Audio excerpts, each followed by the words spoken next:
Hello, and welcome to Family Read Aloud. My name is Heather, and I am the Youth Services Librarian at Pennsauken Free Public Library. I know it has not been a lot of fun being stuck inside, not seeing your family that you don't live with and your friends, not being able to go to school, so I thought tonight might be a nice night to read a lot of books about our home state, New Jersey.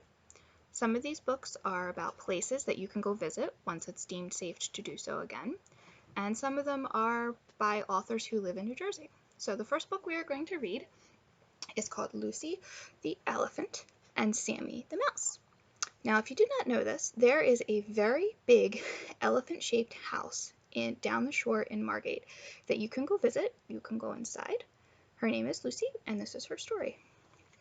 This was written by Aunt Evelyn and illustrated by John Conforti, and this was published in 2002 and published by Webands. Little Sammy is a mouse who lives in a beach city called Margate. Very late one night, while Sammy was still asleep, she climbed out of her bed. She began walking and walked right out of her house. She walked onto the sandy beach. Suddenly, Sammy woke up. She looked around, but she didn't know where she was. She was afraid and started to cry. A voice from above Sammy said, "Please don't cry, little mouse." Sammy looked up and saw an elephant. Sammy thought she was dreaming, but then the elephant spoke again. "My name is Lucy. If you stay here with me, your mother will come and find you." Sammy had many questions for Lucy. "Are you a real elephant?" asked Sammy. "I'm a real house that looks like a real elephant," said Lucy. "I'm the biggest elephant in the whole world.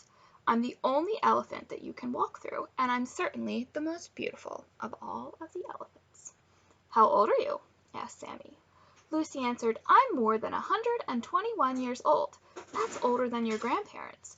Why don't you get cozy with your blanket, and I will tell you my story." A long time ago, a man named Mr. Lafferty took his children to the circus to see a giant elephant named Jumbo. Jumbo was the star of the circus, and everybody loved Jumbo. Mr. Lafferty wanted to buy his own real elephant, but there weren't any for sale. So he decided to build an elephant on the beach that would look just like Jumbo, except be much, much bigger. Soon, people from all over the world came to see me, Lucy. They came by horse and buggy, because we didn't have cars yet, and they came by boats and trains, because we didn't have airplanes yet either. I stood on the beach through many bad storms. With every storm, a piece of my skin blew off in the wind. I started to look like an elephant skeleton. I had become so ugly that I was embarrassed. The people who lived in Margate were sad to see me looking so awful. They decided to repair me and make me beautiful again. They needed a lot of money to buy new wood and paint and fix me up. Many children sold cookies and lemonade to help make money to help me. Some children gave money from their own piggy banks, all for the Save Lucy Fund. It took a long time and a lot of hard work, but now I'm beautiful again. And right here it says, "Lucy the Elephant has been declared a National Historic Landmark," and in the newspaper, "Lucy honored and Lucy saved." "Don't you think I'm beautiful, Sammy?" asked Lucy.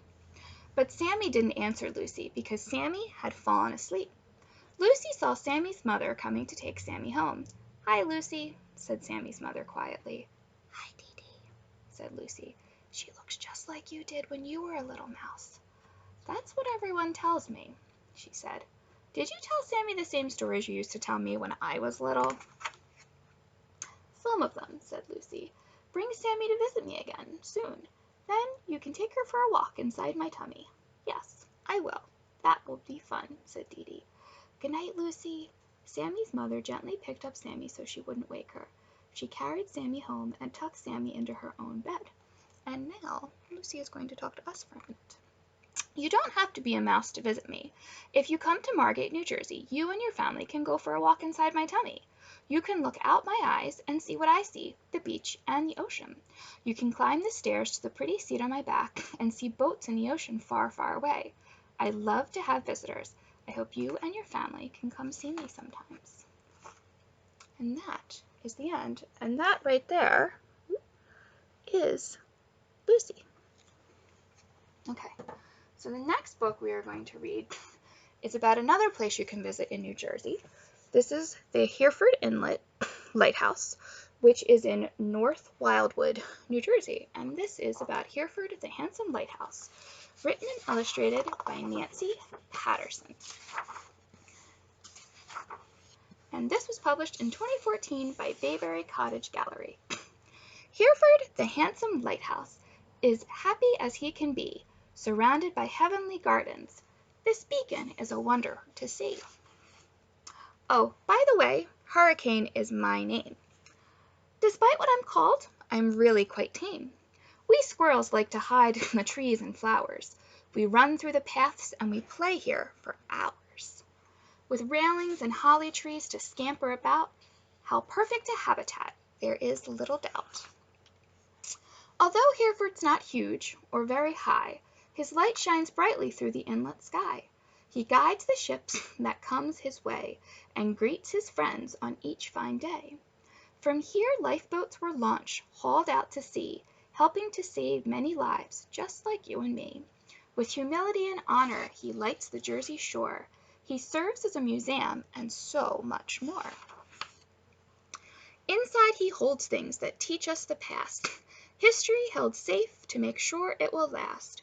There are records of keepers that tend the light that lighted the shore each long hazy dark night. Hereford's halls tell the stories of lives he's helped save. He's not only handsome, he's heroic and brave. Over time, Hereford served in different ways, even used as a church on many Sundays. When floodwaters rose, he was just the right height to house the townspeople each wet day and night. The huge lens that once lit the sky oh so vast now spins on display to help light up the past. Although all is not happy in Hereford's long story, not all times were heaping with joy and fine glory. Hereford was not always handsome nor happy as can be. There was a time in history he almost fell into the sea. The horrendous waves grew so high they washed away the beach. To Hereford's foundation the harmful waters did reach. He had to be moved before another storm hit, to a less hazardous spot for a lighthouse to sit.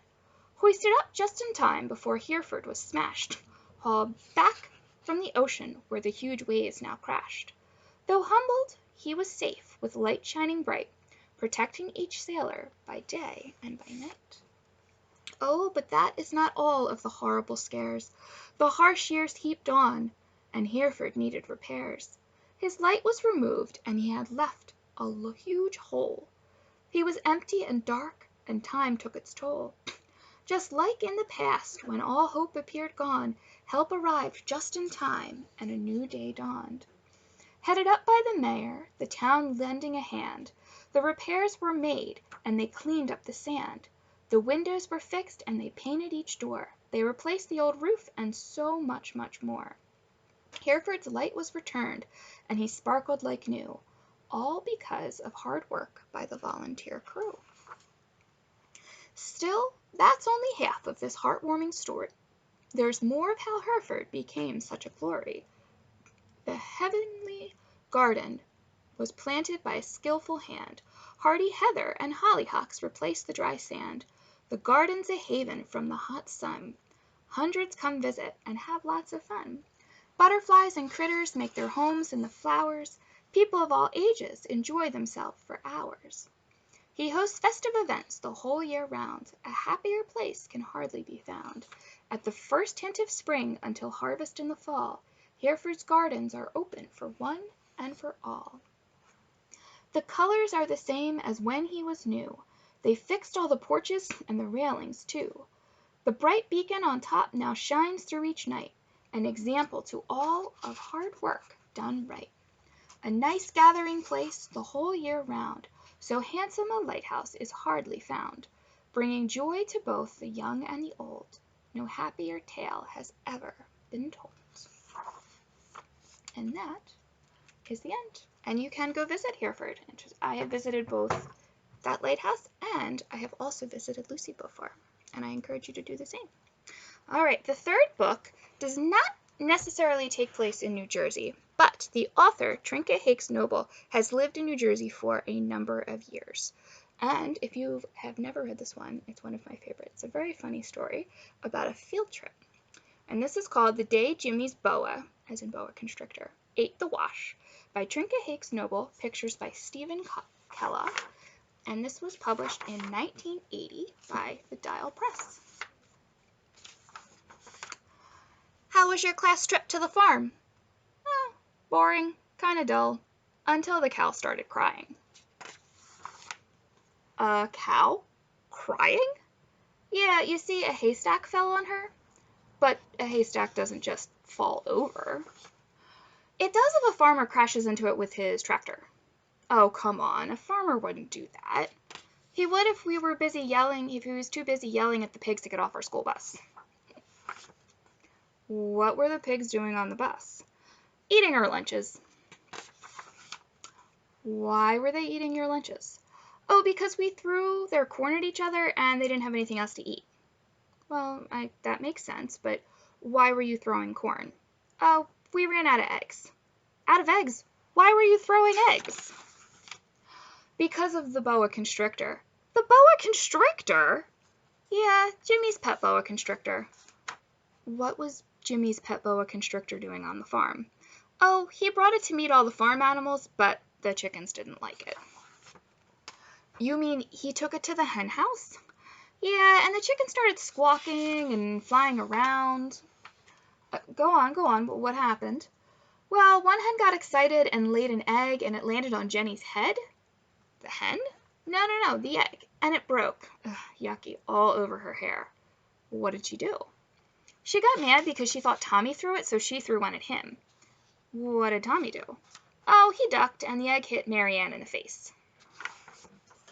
So she threw one at Jenny, but she missed and hit Jimmy, who dropped his boa constrictor. Oh, I know, and the next thing you know, everyone was throwing eggs, right? Right. And when you ran out of eggs, you threw the pig's corn, right? Right again. So, well, what finally stopped it? Well, we heard the farmer's wife screaming. Why was she screaming? We never found out because Miss Stanley made us get back on the bus and we sort of left in a hurry without the boa constrictor. I bet Jimmy was sad he had to leave his pet boa constrictor.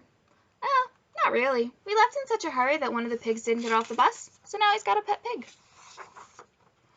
Boy, that sure sounds like an exciting trip. Yeah, I suppose, if you're the kind of kid who likes class trips to the farm. And there is the boa constrictor with the farmer. Okay. All right, and the last book we are going to read is another book about New Jersey. And this is actually a board book. This is a very cute one. And this is called Good Night, New Jersey. And this is by Dennis Clark and Joe Vino, and this takes place in different places all over New Jersey. Good morning, Atlantic City. Good morning, herring gulls. Good morning, surfers. Are we ready to share a wonderful day? Good morning, fishermen. Have a good trip and bring back lots of clams, fish, and lobsters. Hello, friends. Let's play Monopoly. It takes place in Atlantic City, New Jersey.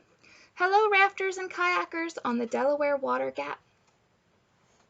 Greetings, Blueberry Farms and the Pine Barrens.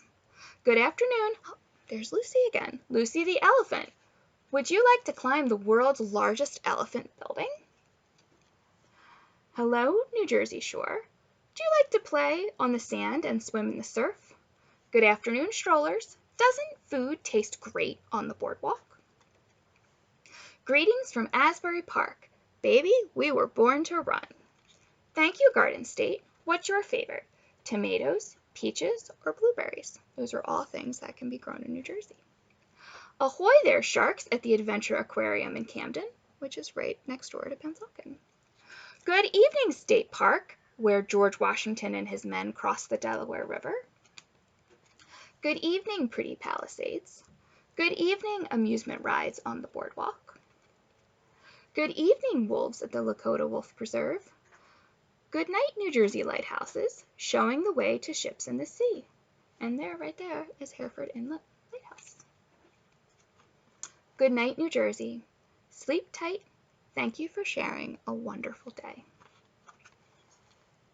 Well, I hope you enjoyed all of those books, and I hope that you join me next week for our next family read aloud, and I hope you stay safe in the meantime. Have a good night.